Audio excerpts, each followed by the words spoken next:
Big news చూస్తున్నాం. CM Chandrababu ఇవాళ నెల్లూరు, ప్రకాశం, గుంటూరు, కృష్ణా జిల్లాల్లో పర్యటించనున్నారు.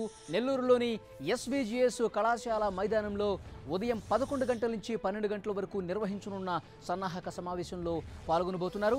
ఇక్కడి టీడీపీ ముఖ్య నేతలు, బూత్ కన్వీనర్లు, సేవామిత్రులతో భేటీ కానున్నారు.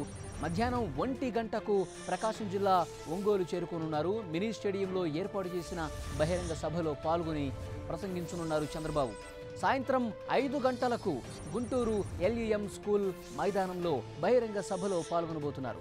దీని తర్వాత కృష్ణా జిల్లా కానూరు సిద్ధార్థ ఇంజనీరింగ్ కళాశాలలో బహిరంగ సభకు హాజరు కానున్నారు సీఎం చంద్రబాబు.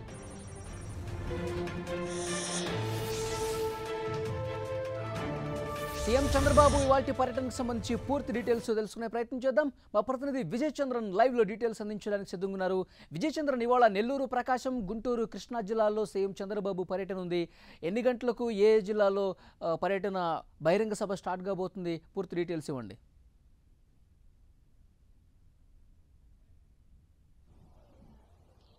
మళ్ళీ ముఖ్యమంత్రి చంద్రబాబు నాయుడు ఎన్నికల ప్రచారాన్ని ఉధృతం చేశారు.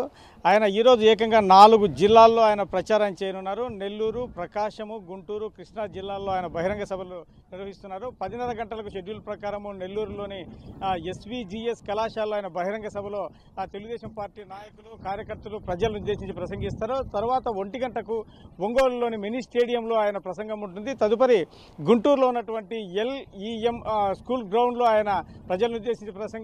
తర్వాత చివరగా విజయవాడ నగరంలో ఉన్నటువంటి కానూరు ఇంజనీరింగ్ సిద్ధార్థ కాలేజీ నుంచి ఆయన ప్రజలను ఉద్దేశించి ప్రసంగిస్తారు. ప్రధానంగా ఆయన ఈ ఎన్నికల ప్రచారంలో ఈ ఎన్నికల బహిరంగ సభతో పాటు సభ అనంతరము తెలుగుదేశం పార్టీకి చెందినటువంటి ఆయా జిల్లాల ముఖ్య నేతలు, బూత్ కన్వీనర్లు వాళ్ళందరితో సహా సమావేశమయ్యి ఏ విధంగా ఎన్నికలకు ముందుకు వెళ్ళాలి, పోల్ మేనేజ్మెంట్ ఏ విధంగా ఉండాలి, ఏ విధంగా గెలుపును సాధ్యం చేసుకోవాలనే దాని మీద తగు సూచనలు ఇవ్వనున్నారు.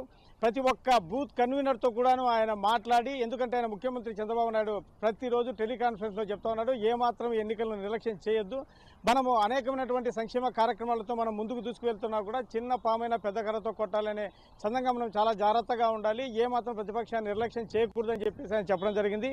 ఆ నేపథ్యంలో భాగంగానే బూత్ కన్వీనర్లతో సహా ఆయన సమావేశం కానున్నారు. ఈ 4 జిల్లాల్లో ఉన్నటువంటి ఆయా జిల్లాల్లో బహిరంగ సభ అనంతరం ఆయన బూత్ కన్వీనర్లతోనూ ముఖ్య నాయకులతోనూ సమావేశమవుతాడు. తదుపరి వాళ్లతో ఏ విధమైనటువంటి ఎన్నికల్లో ముందుకు వెళ్ళాలి, ఆ జిల్లాల్లో అధికార మళ్ళీ నిలబెట్టుకునేందుకోసము, తర్వాత ఎక్కడైతే ఓడిపోయి ఉంటామో ఆ స్థానాలను మళ్ళీ గెలుచుకునేందుకోసము ఎటువంటి నిర్ణయాలు తీసుకోవాలనే దాని మీద కూడా వాళ్ళతో సలహాలు కూడా వాళ్ళని తీసుకొని ముందుకు వెళ్ళున్నాడు. వల్లి. Thank you Vijay Chandran.